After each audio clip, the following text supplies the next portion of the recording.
You hold your applause for her. Thank you very much. Yes, today is a sort of an appreciation day. I like to think of it that way anyway. You know, I first of all, for those of you who are football fans, thank you for being here. The playoffs for the NFL. It'll be over before 3.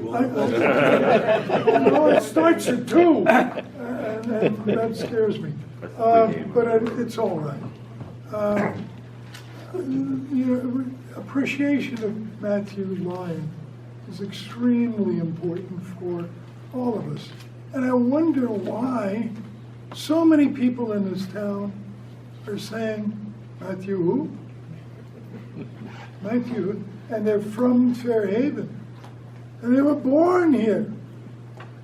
And there's a sign, or actually a marker, sitting out in front of, or one of the sides, of our park that makes note of the fact that he gave, when he left here in 1800, he gave 10 acres of property.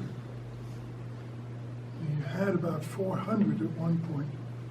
It was the middle of the town. He owned it. He owned most of the town in the first place. And he gave that to the town in perpetuity. That's forever. And 6 acres became the park that some people say is the most beautiful green in the state of Vermont. Well, that's terrific. We have this plaque out there that tells people about it. But nobody knows who Matthew, I won't say nobody, scratch that. Many people don't know who Matthew Lyon was. You've all got a copy of a little pamphlet that tells you who he was pretty well. But one of the things that is constantly overlooked when we're talking about Matthew Lyon is paper making. Paper making. He had a paper mill that he started in 1790. And in those days, papers were made of rags, old clothes, towels, whatever. That's what became paper. So he had to collect rags. Think about this. One of the founders of the town was going around because he was a publisher of a newspaper, and he couldn't put it out if he didn't have rags. So he was a rag man too. He was many things. He was an industrialist. He was an inventor. He was an adventurer. He was a patriot. He served not only in the Green Mountain Boys as a militia colonel, he was a captain in Washington's army.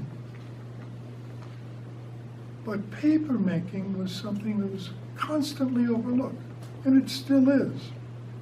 Why? Because he invented the process for making this. The paper that's in front of you, the paper that's all around us, commercial paper. Instead of rags, he discovered you could use wood chips. Guess what? You're looking at it today. But that's not the most remarkable thing about Matthew Lyon, because he doesn't get credit for being the paper maker, the inventor of that process. The reason he doesn't is because he was not like Henry Ford or Thomas Edison or Alexander Graham Bell. He did not take a patent. He refused. His friends said, "You've got to be kidding. Take a patent. This is important." Imagine, 1 penny for each piece of paper that's been produced since about 1800. Trillionaire is what he would have been. And I want to read you just what he had to say about that. If this discovery should prove advantageous to mankind, we shall be glad to bid the world welcome to it, without the selfish reserve of an exclusive privilege or patent right. He gave it away because he thought it was too important a means of communication for people, for one man to hold the patent on it. At any rate, that's why I think he's somebody who needs to be recognized. We don't have a monument to him. We don't even have a street named for him in Fairhaven. Adams has a street. Where's Lyons Avenue? At any rate, it's one of the things that has been overlooked in history. Few know about it. Now you do. And here to tell us so much more about this man, this great man, this courageous individual, is our composer over there, standing over there by the wall, the composer, Greg Golden. He wrote the music. Next to him is Dennis Derryberry. Dennis is going to be performing today for us on the guitar. And with them on the end there in the three-cornered hat, that's John Daly. John is the man who put the words to the music and is going to be singing along with Dennis for our great pleasure and our edification. That means we're sharing it with you. Gentlemen, the floor is yours, and thank you for being here.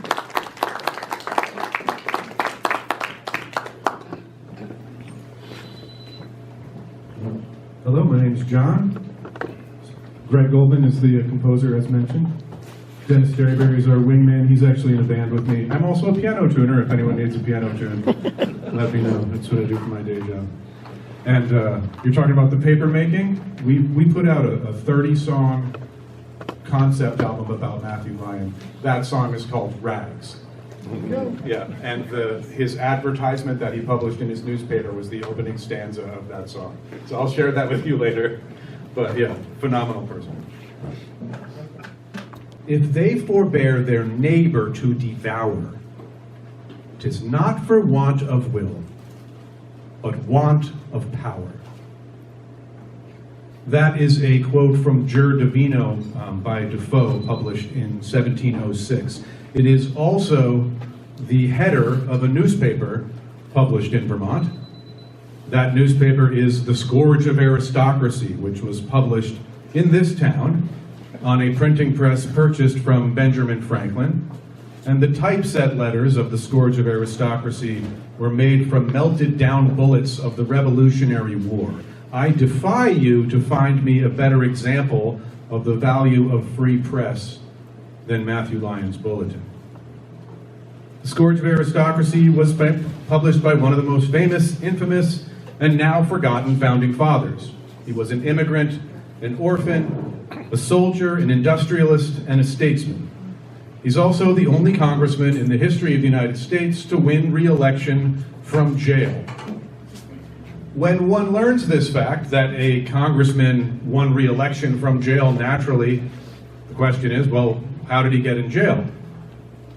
Matthew Lyon was arrested and put in prison for an opinion that he published in a newspaper. which should be difficult to digest, but it's true. Matthew Lyon was thrown in prison for speaking truth to power when he had something to say about President Adams that Adams did not like. In October of 1798, federal marshals came to this town, and they arrested a sitting congressman, and they marched him 40 miles in shackles to Vergennes, where he was thrown in a jail cell. That 40-mile march, the Lyons March, is equally as important as Paul Revere's Freedom Ride. And it wasn't Paul Revere, it was William Dawes, but you get the point. That route between here and Vergennes is of enormous historic importance. But it didn't start with a jail term. Matthew Lyon was a thorn in the side of the Federalists from the moment he arrived at Congress. You see, Lyon descended like a wrecking ball on the dandies of the Congress, Federalist majorities, in the House, in the Senate, and in the White House. And Matthew Lyon's first speech on the floor of Congress was to refuse to genuflect in front of incoming President John Adams. That is 100% true. John Adams expected people to kneel before they would speak to the president, and then he would say, "Rise and address His Excellency." So the plan, the rehearsal for the inauguration of John Adams, entailed all the senators and all the congressmen were going to be on their knees when the president came into the room. And Lyon absolutely rejected this idea. He had fought in the Revolutionary War. He had lost friends. He'd seen other people lose limbs so that this country would not have a king. The president's just a man. They are a co-equal branch of government. I will not be kneeling. This is a song describing that event.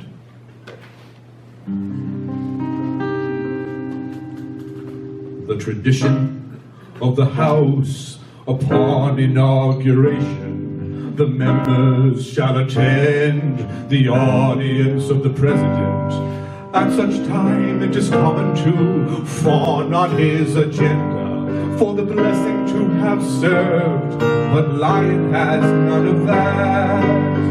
We are co-equal branches on the tree of democracy. We are co-equal branches, I'll not attend to thee. We are co-equal branches on the tree of democracy. We are co-equal branches, I'm not on bended knee. The tradition of the Lord's attending white aristocrat association of mutual admiration, but Lyon has none of that. We are co-equal branches on the tree of democracy. We are co-equal branches, I'll not attend to thee. We are co-equal branches on the tree of democracy. We are co-equal branches, I'm not on bended knee. The tradition of the House upon inauguration, the member shall attend to His Excellency the President. He is the heir to the American throne, let it be known.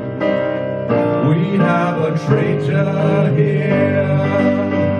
We are co-equal branches on the tree of democracy.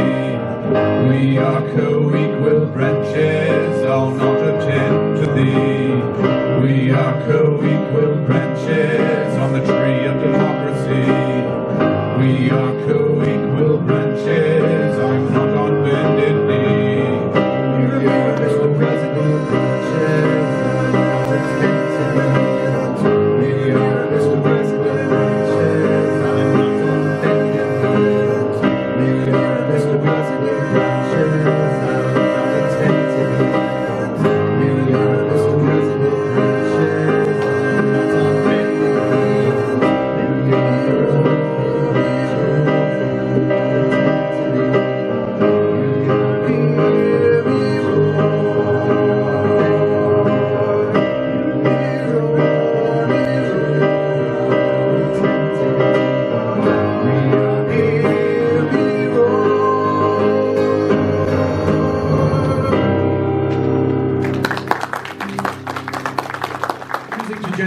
are and hours of rancorous debate, it was agreed that Matthew Lyon did not have to attend the inauguration. Everybody else went on bended knee. As you can imagine, President Adams felt slighted by Lyon's refusal to genuflect. So a strategy was employed to put Matthew in his place. We've got to make an example of him. So they dug around for some dirty laundry.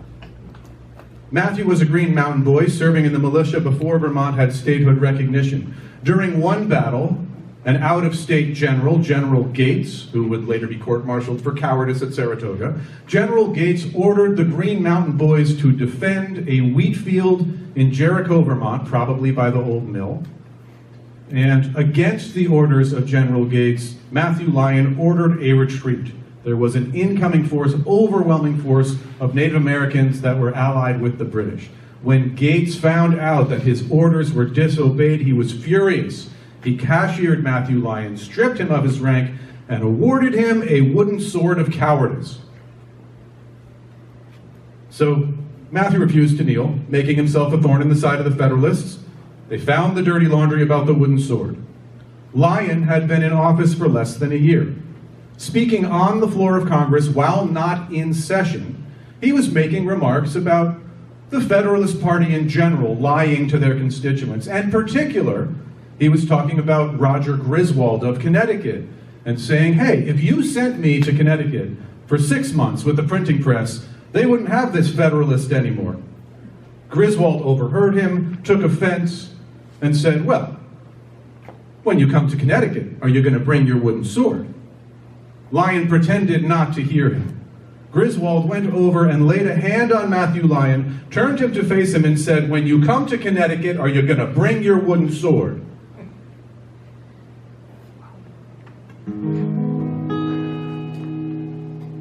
When you fight for democracy, do you use your wooden sword? I hear the wheat is dangerous in Jericho. Do you wield a wooden dagger and catch a splinter in your paw? Have you got your own tongue, Mr. Lyon?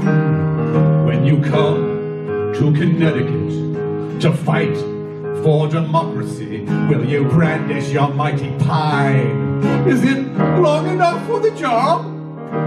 Can you not hear me, Mr. Lyon? Are you hard of hearing? You're certainly hardly worth hearing. Tell me now, when you fight for democracy, will you use your wooden sword? Do you wear your badge of cowardice with your wife? And did you fight for democracy? Not that I could take you at your word, but will you wear your woodie for us to observe? And did you fight for democracy in the Revolutionary War and poke the British with your sword? How does it feel, sir, to wield a wooden sword? You are a coward and a scoundrel. How does that sound, sir? Behold, a knight of the wooden sword.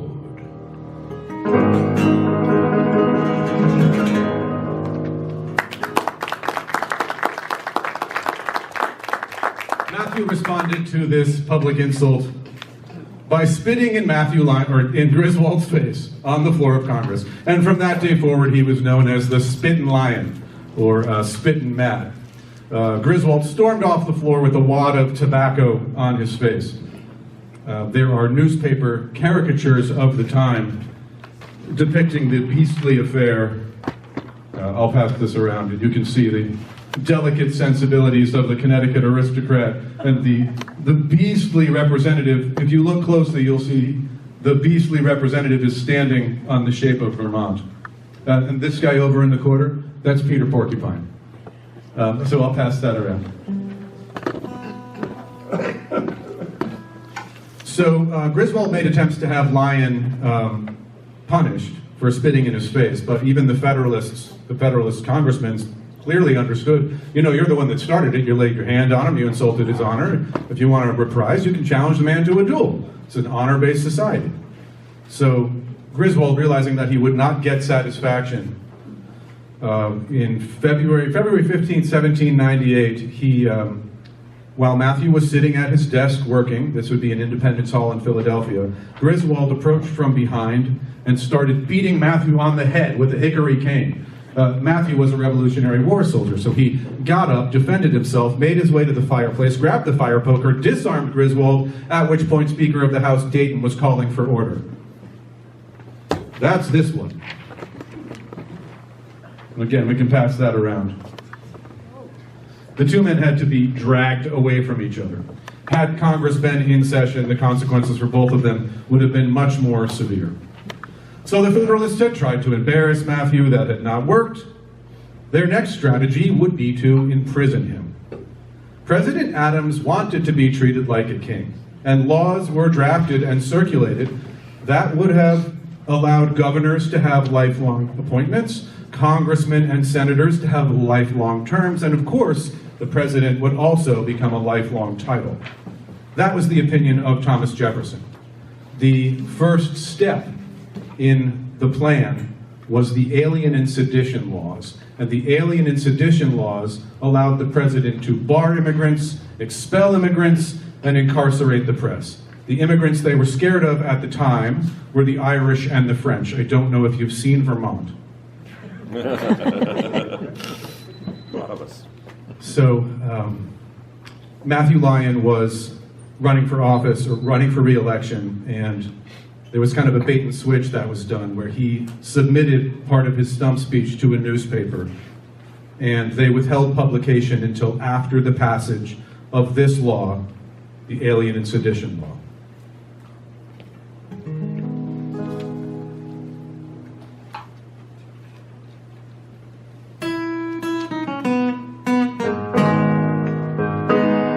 The president has the right to refuse you. The president has the right to refuse you.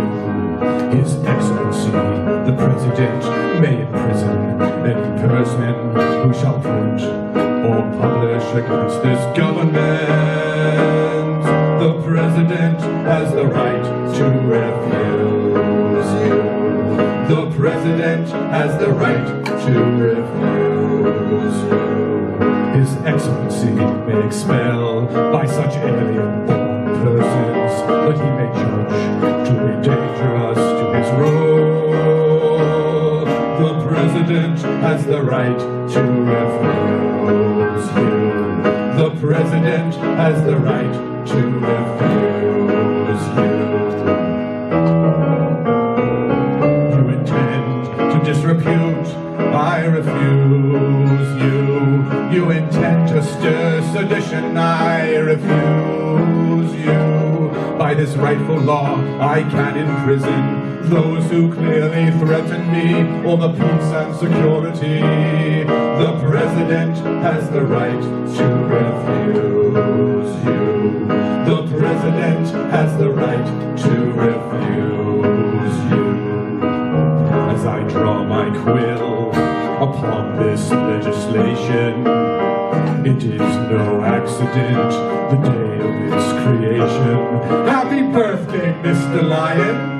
The president has the right to refuse you. The president has the right to refuse you. The president has the right to refuse you.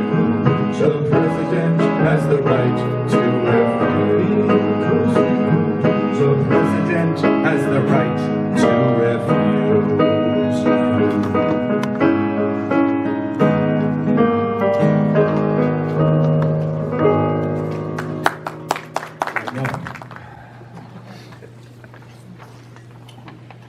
So what landed him in jail? What did he say? This is so much better in the Irish accent, so forgive me when I try it. As to the executive, when I shall see the efforts of that power bent on the promotion, the comfort, the happiness, and the accommodation of the people, that executive shall have my zealous and uniform support. But whenever I shall, on the part of the executive, see every consideration of the public welfare swallowed up in a continual grasp for power, in an unbound thirst for ridiculous pomp, foolish adulation, or selfish avarice, when I shall behold men of real merit daily turned out of office for no other cause but independency of spirit, when I shall see men of firmness, merit, years, abilities, and experience discarded in their application for office for fear that they might possess that independence, and men of meanness preferred for the ease with which they take up and advocate opinions, the consequences of which they know little of. When I shall see the sacred name of religion employed as a state engine to make mankind hate and persecute each other, I shall not be their humble advocate. And that got him in jail. I think it was the ridiculous pomp, foolish adulation. I think that was what got to Adams. It's worth noting that not only did Adams throw a sitting congressman in jail, but he shut down Ben Franklin's newspaper for publishing, the Aurora. While the trial was, we don't have the transcript of the trial yet, right? Right. But the judge was quoted as saying that he wished he could impart a harsher sentence. The jury was known to be men of enmity to Lyon. He was thrown in jail for 4 months, starting in October of 1798. He was basically in a 10 by 14 steel cage in Vergennes. And 4 months consecutive sentence, outrageous $1,000 fine plus court fees. He stayed warm by pacing in his cell. The Marshal Fitch, who may be Captain Fitch from the New York campaigns, Marshal Fitch refused to put a stove in the room, and also didn't want to shutter the windows. So people were putting quills and paper into the cell with Matthew, and he was writing from jail. And this is when his publication had the Aurora shut down. Everything he was writing from jail was going viral. While he was in prison, his second wife, Beulah Chittenden, daughter of Governor Chittenden, was not sitting around idly. She was coordinating and running the campaign. When the day came for Matthew Lyon to get out of jail, we skipped a song, sorry. So in this song, Matthew Lyon is freezing cold in his jail cell while Adams is warm by a fire in Philadelphia.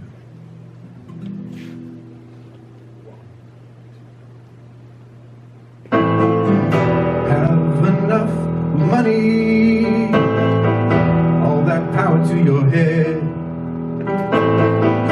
You've got no idea what you're up against. It must be cold in your ivory tower when no one ever told the truth.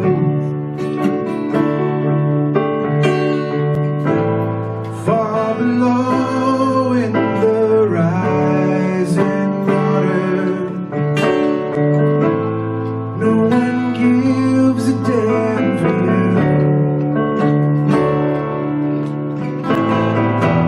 Attack the immigrants, 'cause they don't look like us, and they don't know my God. What have we become? It must be cold in your ivory tower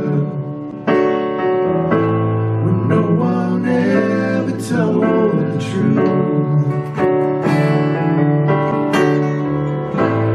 Far below in the rising water, no one gives a damn for you.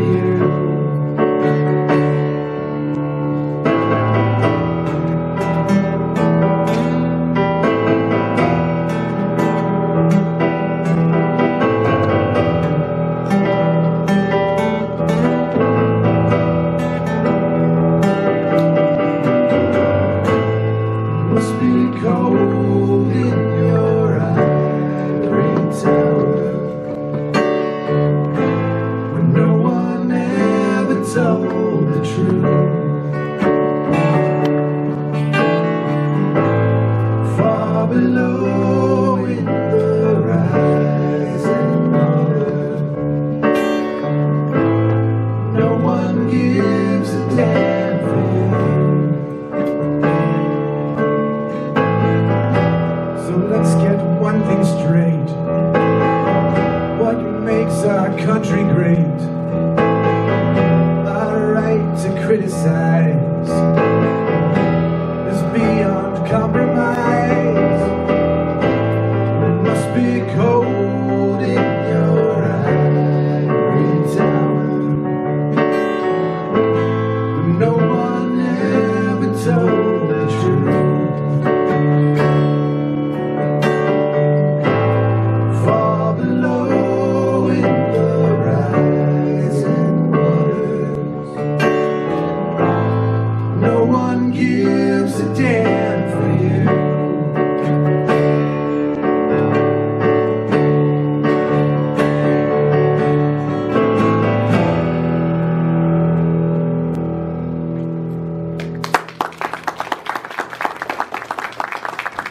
So the day came when Matthew was to get out of jail, and the Green Mountain Boys were there in force. Eyewitnesses said there were more people in the town of Vergennes than at the Constitutional Convention, and the Green Mountain Boys and their sons had made it clear, the Lyon gets out of jail today, or we will burn this town down. Matthew urged peaceful resistance. The last thing Vermonters needed was to be a state full of criminals. Senator Mason had rode up from Virginia with a collection of gold donated by Jefferson, Madison, and Monroe to pay Matthew Lyon's bail. All the Green Mountain Boys present in the town all agreed that none should give more than a quarter, so they would all know that they'd contributed to the freedom of their congressman. The Lyons refused the money. We just got your vote. We can't take your money. That would be a conflict of interest. They had sold property in order to pay the bail. Now, meanwhile, Federalist Marshall Fitch had told Matthew the night before that you're not going anywhere. Everything you've written while in jail is another charge of sedition. Make yourself comfortable. The minute you get out, I'm serving you fresh papers. Turn your butt right around. There's an interesting facet about early democracy, which basically boiled down to competing business interests. The country was founded by businessmen who didn't want to be middlemen anymore. So imagine you are serving in Congress, but you're from South Carolina, and in order to get to cast a vote on an important government contract, you've got to go through North Carolina. And while you're in North Carolina, somehow you get arrested by a local jurisdiction and you can't make it to the vote. Oh, someone else got the federal contract.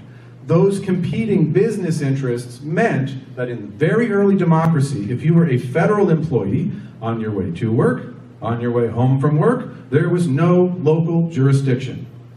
So Matthew's been in prison for 4 months, the 4 coldest months of the year. The day comes when Lyon is to be set free. The gate opens. Lyon takes one step out. The marshal's trying to hand him new arrest warrants. His foot touches the ground, and he says, "I'm off to Philadelphia," meaning, I'm no longer in your jurisdiction. It was February. The Otter Creek was frozen. A cavalcade of horse-drawn sleigh and thousands of supporters with the Vermont flag in the lead went from Vergennes, Vermont, probably through here, all the way to the seat of power in Philadelphia, met in every town with cannon salutes and drinking and song. Lyon got to the seat of power in Philadelphia in time for the failed election of 1800. According to the Federalist interpretation, the Electoral College did not return a clear result, which was total nonsense, but they had the majority, so their interpretation was acted upon. Again, early democracy had different rules. Nowadays, we run the president and the vice president on the same ballot. That was not the case at the beginning of this country. For example, Adams was a Federalist. His vice president was Thomas Jefferson, a Democratic Republican. Politicians were expected to serve regardless of party. So, in the election of 1800, Jefferson beat Adams on the presidential ballot, garnering 73 votes in the Electoral College. The vice presidential ballot was between Pinckney and Aaron Burr. Aaron Burr won, garnering 73 votes in the Electoral College. So it's pretty clear to see Jefferson has won the presidency, Burr has won the vice presidency. No, no, no. According to the Federalist interpretation of the law, they refused to certify those results because they didn't see a clear majority, since they both got the same amount of electoral count. When the Electoral College fails, it goes to the Congress to decide. At the time, there were 16 states, and behind closed doors, over 35 rounds of voting, Congress was still at a deadlock they nearly called a constitutional convention. Behind closed doors, Matthew Lyon made a deal with Representative Morris of Vermont. Mr. Morris, as in Morrisville. The two of them had been canceling each other out. Lyon was voting for Jefferson, and Morris was voting for Burr.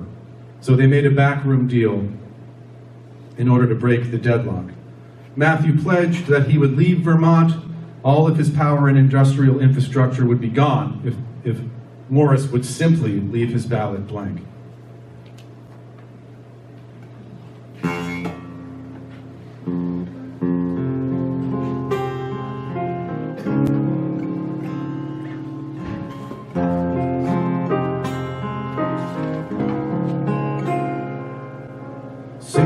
States, majority stake, Jefferson or Burr. 16 states, majority stake, this might not work.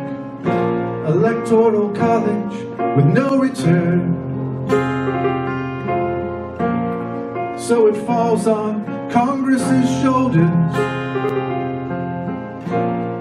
Adams wasn't even close. So they chose 16 states, majority stake, Jefferson or Burr. 16 states, majority stake, this might not work. Congress knew all too well. Burr was on the VP ballot,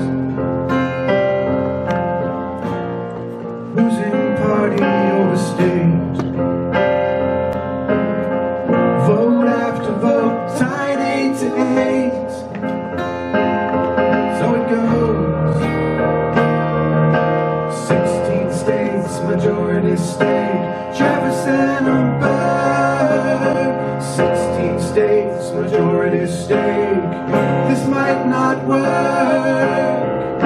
The country is so young. The power struggle will come undone. In more danger by the hour. Can we peacefully transfer power? No one knows. Mr. Morris, if you leave your ballot blank or leave Vermont, there's no home for me anyway, for all the Adams magistrates. Mr. Morris, have we reached an accord? Let your handshake be your word. 16 states, majority stake, Jefferson. 16 states, majority stake, Jefferson. We have a new president. We have a new president. We have a new president. We have a new president.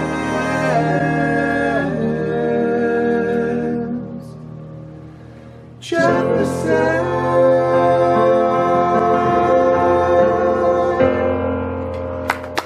Congressman Matthew Lyon from this town kept our country from becoming a monarchy during the first peaceful transfer of power. Because he knew that power corrupts, and that nature has left a tincture in our blood, that all men would be tyrants if we could. And if we forbear our neighbors to devour, it is not for want of will, but want of power.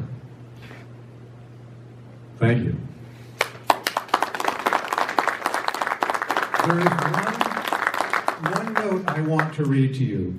So the Alien Sedition Laws sunset, that when the Federalists wrote it, they wrote it to expire with Adams as the president. They didn't want to risk that someone else would have these same powers.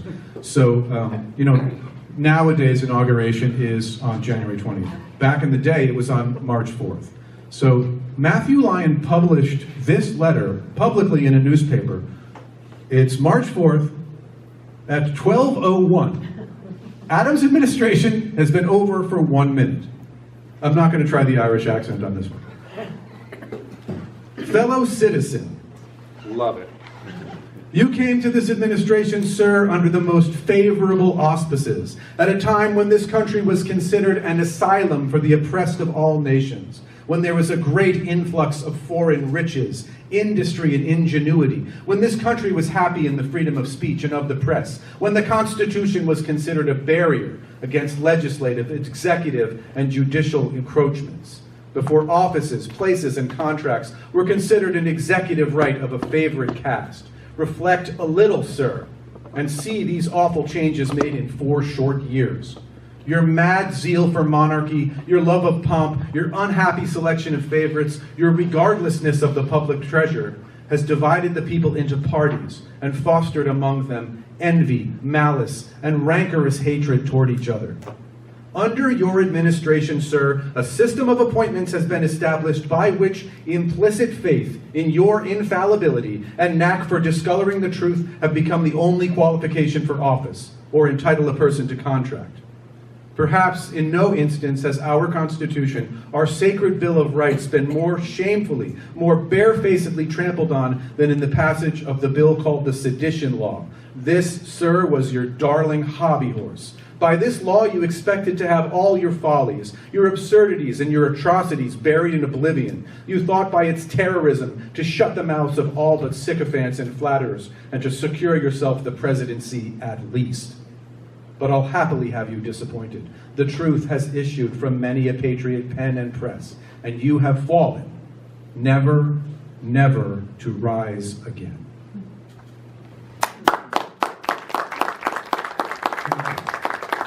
Does anyone have any questions?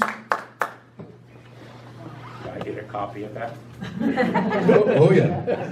There's a really good one. No Man's Blood is also really good. This was published in The Scourge. This is great. At this agitated and awful crisis, when everything is industriously circulated, which can corrupt or mislead the public sentiment and prepare the American mind for a state of abject slavery, degrading subjugation to a set of assuming high mightinesses in our own country with a close connection to a corrupt and tottering monarchy in Europe, which has long been intolerable to every man whose breast contains the smallest spark of amor patriae.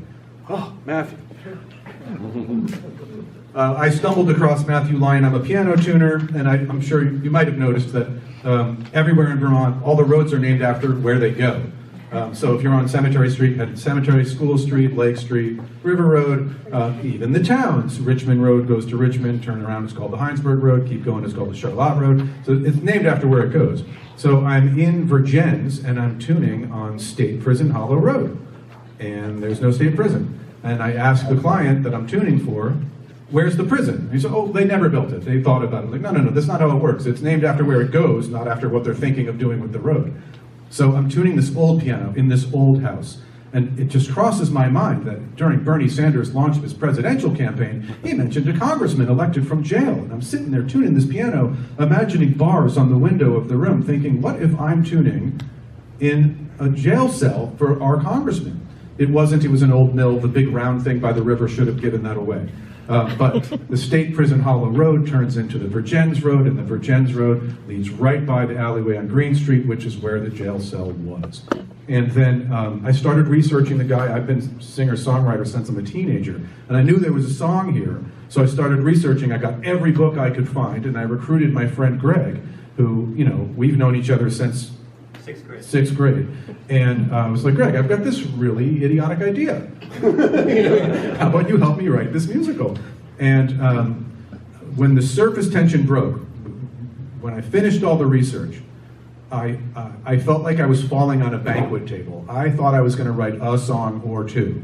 The album is 30 songs long, and it's just telling the entire arc. And kind of the dream here is that we're able to put together something like this, maybe with more cast members, a little bit more of the plot told in song, to bring around to schools, because nobody knows who Matthew Lyon is. And you wouldn't have the country without him. And you can tell the whole story of the nation through the lens of Vermont, and you can tell the story of Vermont through the character of Matthew Lyon. He's insanely important and incredibly relevant, as the speeches indicate. And every social issue we're facing right now, they dealt with back then.